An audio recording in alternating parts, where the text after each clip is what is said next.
हाँ चलिए, स्विगी का मेगा आईपीओ, इसका प्राइस बैंड 371 से 390 रुपीज तय कर दिया गया है, जो कि 6 नवंबर को खुलेगा, 8 नवंबर को बंद होगा। कंपनी का आईपीओ के जरिए 11,327 करोड़ रुपए जुटाने का लक्ष्य है। स्विगी के टॉप मैनेजमेंट के एक्सक्लूसिव इंटरव्यू के लिए चलते हैं अपने सहयोगी यतिन मोहता के पास। Yatin, over to you. जी आशीष, बहुत बहुत धन्यवाद। और बात करते हैं स्विगी के आईपीओ की, और दिवाली का समय है, इससे बेटर टाइम कहाँ मिल सकता है। हमारे साथ स्विगी की मैनेजमेंट टीम है। हमारे साथ राहुल बोथरा हैं जो स्विगी के सीएफओ हैं, और रोहित कपूर जो फूड बिजनेस को हेड करते हैं। बहुत बहुत धन्यवाद सीएनबीसी आवाज के साथ बातचीत करने के लिए। सबसे पहले आपको पूछना चाहूंगा राहुल कि जो स्पेस में अभी हैं वहां कंपटीशन बढ़ रहा है, मार्केट शेयर स्विगी का काफी स्टेबल रहा है। किस तरीके से आप स्विगी को देखते हैं, और ये आईपीओ के बाद क्या कोशिश ये रहेगी कि फूड बिजनेस हो या फूड डिलीवरी बिजनेस हो, यहाँ ज्यादा से ज्यादा मार्केट शेयर कैप्चर करें? पहले तो दिवाली की आपको और आपके दर्शकों को हार्दिक शुभकामनाएं। हमारे लिए कंपनी का 10 साल हो गए हैं।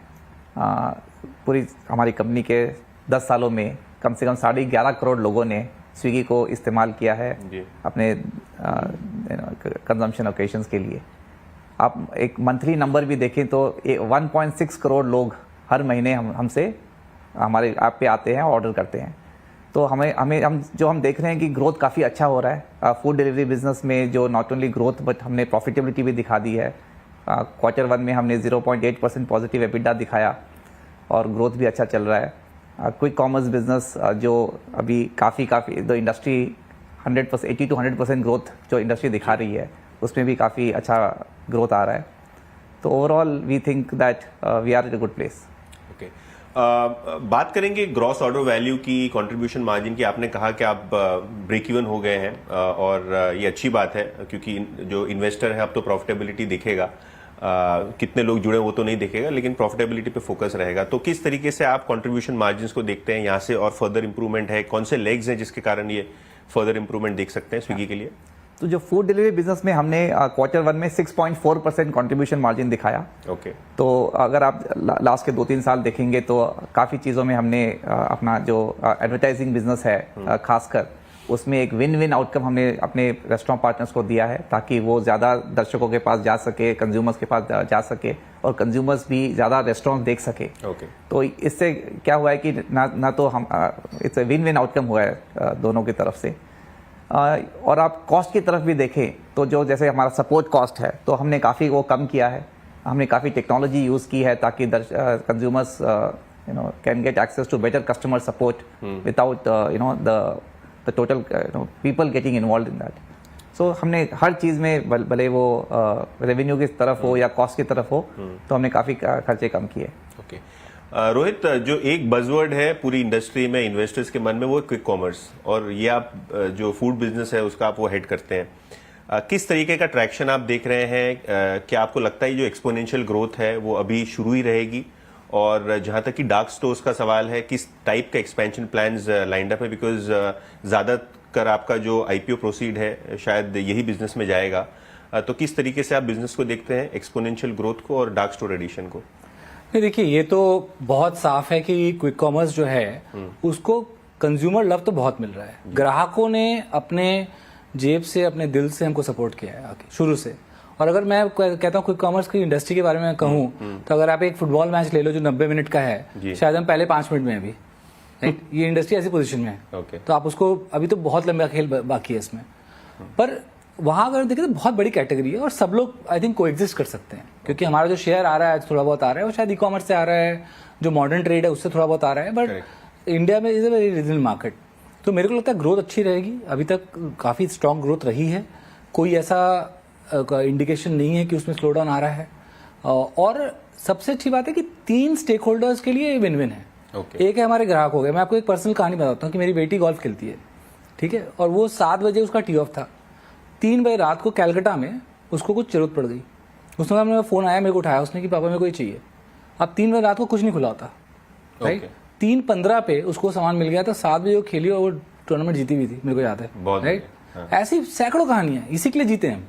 रोहित, क्योंकि डार्क स्टोर्स एक ऐसा जरिया है जहां से आप एक रैपिड एक्सपेंशन कर सकते हैं एक पर्टिकुलर पिन कोड में, किस तरह का एडिशन है, कितने डार्क स्टोर्स अभी आप ऑपरेट करते हैं? क्या आपको लगता है कि जो ग्रोथ आपकी आ रही है उससे किस तरीके का आपको डार्क स्टोर्स में एडिशन दिखेगा? और दूसरा, एक कस्टमर पॉइंट व्यू से हमने पिछले दिनों बहुत सारी कंप्लेंट्स देखी हैं सोशल मीडिया पे, एफडीए की रेड्स हुई हैं बहुत सारे डार्क स्टोर्स पे क्योंकि क्वालिटी कंट्रोल नहीं हो पाता है।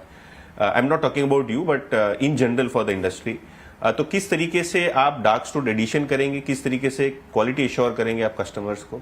तो एडिशन पे शायद राहुल यू को देखिए, जो डार्क स्टोर का जो हमारा स्ट्रेटेजी है वो ग्रोथ लेड स्ट्रेटेजी है। Right. तो हमें ऐसा नहीं कि हम जाके 1000 स्टोर खोल देंगे या 2000 स्टोर खोल देंगे, शायद खोल सकते हैं, लेकिन वो हमारा ग्रोथ का एक डेरिवेटिव होगा कि जो हम ग्रोथ देख रहे हैं और कंज्यूमर्स का जो डिमांड कर रहे हैं। तो आप 2-3 चीजें इसमें आप ट्रेंड देख रहे हैं। तो एक तो number of categories continues to grow, क्योंकि कंज्यूमर्स आज जगह आके सर्च करते हैं। तो हम देख रहे हैं कि पहले उनको एक शायद बैटरी चाहिए थी, फिर उनको बेडशीट चाहिए थी, तो आजकल वो अभी इलेक्ट्रॉनिक्स भी चाहिए। तो काफी चीजें इसमें हमें ऐड करना पड़ रहा है। तो एक तो हम स्टोर का साइज बढ़ा रहे हैं। जो पहले हमने स्टार्ट किया था एक कन्वीनियंस स्टोर, जैसे 2500 स्क्वायर फीट का स्टोर हमने लॉन्च किया था, तो उसमें हम 8 से 10,000 आइटम्स रखते थे। तो अभी जो हमारा जो एडिशंस कर रहे हैं वो 4000 स्क्वायर फीट का स्टोर एडिशन कर रहे हैं, तो उससे हम 19,000 आइटम तक रख पा रहे हैं। तो हमने हमारा जो SKU अवेलेबिलिटी है वो पिछले 12 महीनों में डबल कर दिया है। ओके। और इसके बाद जो हमारा नंबर ऑफ कैटेगरीज है और जो नॉन ग्रोसरी, जो ट्रेडिशनली एक ग्रोसरी कैटेगरी होती है और जो एक ई-कॉमर्स कैटेगरीज कह लीजिए या नॉन ग्रोसरी कैटेगरीज कह लीजिए, तो उसमें भी हमारा काफी बढ़ावा हो रहा है। तो इससे क्या होता है, जो एक एवरेज ऑर्डर वैल्यू है, तो ये काफी इंपॉर्टेंट एक मेट्रिक होता है हमारा कि हर ऑर्डर पे कितना कस्टमर ने ऑर्डर किया। तो वो भी काफी अभी पिछले 12 महीनों में हमने ये काफी बढ़ाया है और ये बढ़ता रहेगा। राइट। और जहां तक आपने पूछा कि कैसे क्वालिटी का इंश्योरेंस, ये आई थिंक एक बहुत अच्छा जो सवाल है, क्योंकि अगर आप देखें ग्राहक को क्या चाहिए कि जो आइटम हो जेन्युइन हो। बिल्कुल। राइट। आप ये मानते हैं कि एक एज अ प्लेटफॉर्म जहां हमारी टेक्नोलॉजी और कैपेबिलिटी है, जो एक संस्था से आती है जो चीज़, बल्कि एक जो छोटे लघु स्तर पे शायद कभी कभी ना हो पाए, वहाँ पे हमारा आपको एक एश्योरेंस रहता है कि जो माल है वो जेन्युइन सोर्स से आ रहा है। सबसे पहली बात। तो दूसरी बात है कि किसी भी स्केल ऑपरेशन में या किसी भी इतने बड़े देश में आपको कोई चीज एश्योर कर पाने के लिए टेक्नोलॉजी चाहिए आज के दिन। राइट। उसके बिना तो पॉसिबल ही नहीं है। बिल्कुल। कि मान लीजिए आपके पास आप जो सामान खरीद रहे हैं, कम से कम हमारे पास पूरी आज के दिन में स्कैनिंग है कि उसमें एक्सपायरी कितनी है, कितने दिन बचे हैं। हमारे खुद के नॉर्म्स हैं जो कि लीगली जो देश के नॉर्म है, अलग अलग कैटेगरी अलग नॉर्म्स होते हैं, उनके अधीन है वो चीज। थर्ड ये है कि मान लीजिए जो हमारे स्टाफ है, जो हमारे पार्टनर्स के स्टाफ हैं, उनको ट्रेनिंग देना है, उनके लिए ट्रेनिंग वीडियोस भेजना है, इंस्पेक्शन करना है, ये डे टू डे जॉब है, इसके लिए टीम्स हैं। और लास्टली मान लीजिए इतना करने के बाद भी देखिए इतने बड़े ऑपरेशन में ऐसा नहीं होगा कि कभी एक दो दिन गलती नहीं होगी। राइट। वो तो हर कंपनी से होती है, हमसे भी कभी ना कभी होगी वो गलती। राइट। पर उसको इमीडिएटली सुधारना। बिल्कुल। और ये जो मैटर है, ये कोई जूनियर लेवल पे ये मैटर नहीं छोड़ देते हैं हम। ये ऐसी चीज है जो कि शायद मैं, राहुल, हम लोग सब लोग इन्वॉल्व करके ये मोस्ट इंपॉर्टेंट मैटर है हमारे लिए। क्योंकि अगर हम तो कस्टमर के हिसाब से सोचते हैं ना कि अगर कस्टमर हमको ट्रस्ट करके हमारे ऐप पे आके कुछ खरीद रहा है, तो उसको निश्चिंत भाव से होना चाहिए कि भाई उसके पास जो सामान आ रहा है वो जेन्युइन है, उसकी एक्सपायरी ठीक ठाक है और वो एक अच्छे कंडीशन में पहुंच रहा है। हम तो जीते इसीलिए। बड़ी बात कह दी। राहुल, एक आखिरी सवाल। मार्केट बहुत वॉलेटाइल है, ऑब्वियसली दिवाली का टाइम है, फेस्टिविटी का टाइम है।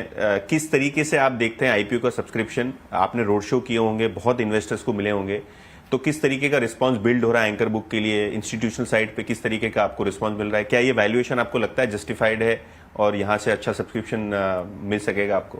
एक चीज तो वैल्यूएशन हम नहीं सेट करते, इन्वेस्टर सेट करते हैं। बिल्कुल। पिछले 4 हफ्तों से जब से हमने इंटरनेशनल मार्केटिंग, डोमेस्टिक मार्केटिंग की, तो काफी इंटरेस्ट हमने देखा। इंटरनेशनली स्पेशली आप देखेंगे तो काफी कैटेगरीज में इंडिया फॉलोअर रहा है, लेकिन जो क्विक कॉमर्स जो कैटेगरी हम इंडिया में बना रहे हैं, तो वो इंटरनेशनली भी काफी लोग देख रहे हैं कि भाई इंडिया में कैसे बन रहा है, क्योंकि ये ग्लोबल फर्स्ट इसका एक स्केल बन रहा है। तो काफी इंडिया के लिए, इंडिया की ग्रोथ स्टोरी के लिए, कंजम्पशन स्टोरी के लिए काफी उत्साह है लोगों में। और आप देखेंगे जब हम अपना इन्वेस्टर एलोकेशन करेंगे तो काफी बड़े बड़े नाम आ रहे हैं। तो वही हमारा एक्सपेक्टेशन है कि ज़्यादा से ज़्यादा रिटेल पार्टिसिपेशन भी हो, तो इसलिए हम अभी जाके रिटेल रोड शोज भी करेंगे। बिल्कुल, और all the very best for the IPO, और दिवाली की बहुत बहुत शुभकामनाएं रोहित और आलाप दोनों को। Thank you so much. आपको भी थैंक यू सो मच।